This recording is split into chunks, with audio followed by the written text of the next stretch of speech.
Ketika waktu menunjukkan tengah malam dan kapal pemuda ini telah sampai di tengah lautan, pada saat itu terjadilah hujan badai. Ombak menggulung-gulung berkali-kali menghantam kapal, hingga akhirnya kapal ini hancur dan tenggelam ke dasar lautan. Dan ketika itu Allah Subhanahu wa Ta'ala takdirkan pemuda ini selamat. Ia mengapung di atas air, berpegangan pada sebuah papan bekas pecahan kapal. Akhirnya pemuda ini terombang-ambing di tengah lautan, tak jelas arah tujuannya. Dan saking lelahnya pemuda ini pingsan. Sobat Jazirah Ilmu yang dimuliakan Allah, setelah pemuda ini sadar dari pingsannya, ia sudah berada di tepi pantai sebuah pulau. Ketika itu waktu sudah menunjukkan azan subuh. Pemuda ini pun bangkit dan ia melihat dari kejauhan ada sebuah masjid. Lantas ia langsung mendekati masjid tersebut untuk melaksanakan sholat subuh. Rupanya ketika ia lihat masjid ini, kondisinya seperti lama tak terpakai. Ada banyak sarang laba-laba dan debu di mana-mana.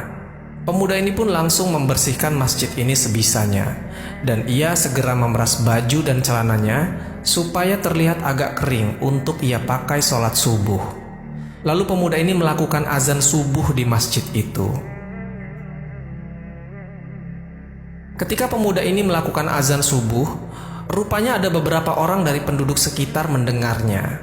Mereka pun langsung beramai-ramai datang ke masjid, lalu mereka melaksanakan sholat subuh dengan diimami oleh pemuda itu.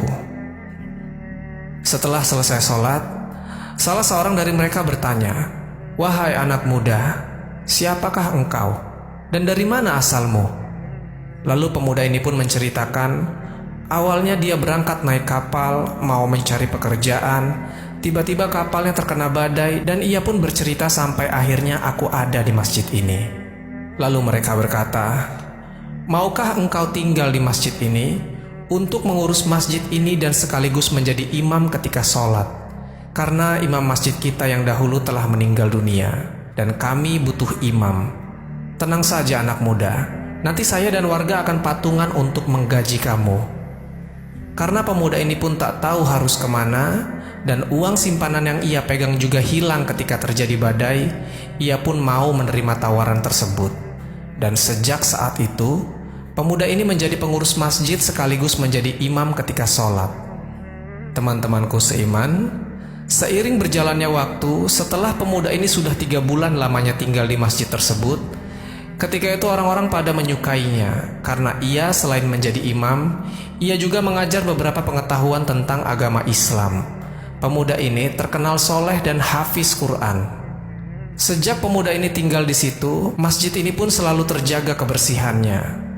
Nah, karena banyak dari penduduk sekitar yang senang dengan pemuda ini, mereka berharap pemuda ini bisa tinggal lebih lama di pulau tersebut. Lalu salah seorang penduduk pulau ini berkata, "Wahai anak muda, kami senang sejak engkau datang ke pulau ini. Apalagi masjid ini sekarang sudah ramai seperti dulu lagi. Kami mau bertanya satu hal penting kepadamu. Maukah kamu menikah dengan salah satu gadis di pulau ini, supaya kamu bisa menetap bersama kami di pulau ini lebih lama lagi?" Karena pemuda ini masih lajang dan dia juga sudah mulai betah tinggal di pulau ini, akhirnya ia terima tawaran tersebut. Pada suatu hari, para penduduk membawa seorang gadis ke pemuda ini. Gadis ini mengenakan pakaian yang bercadar, jadi hanya terlihat mata dan telapak tangannya saja. Gadis ini juga memakai sebuah kalung seperti batu mulia yang diikat seutas tali. Ketika itu salah seorang dari penduduk berkata, "Wahai anak muda, inilah gadis yang akan kami nikahkan kepadamu."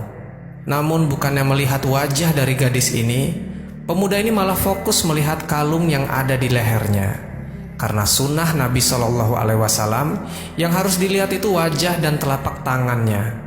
Tapi pemuda ini malah melihat perhiasan yang dipakai gadis ini sebagai kalungnya. Kemudian salah seorang berkata, "Wahai anak muda, kau zolimi wanita ini. Kami suruh engkau melihat wajahnya. Kenapa engkau malah melihat perhiasannya?" Orang-orang pun mulai marah ketika itu. Lalu pemuda ini menjawab, "Wahai paman, sepertinya aku kenal dengan batu yang ada di kalung gadis ini. Itu adalah batu zamrud yang pernah kutemukan 6 bulan lalu di Mekah." Kemudian pemuda ini menceritakan secara rinci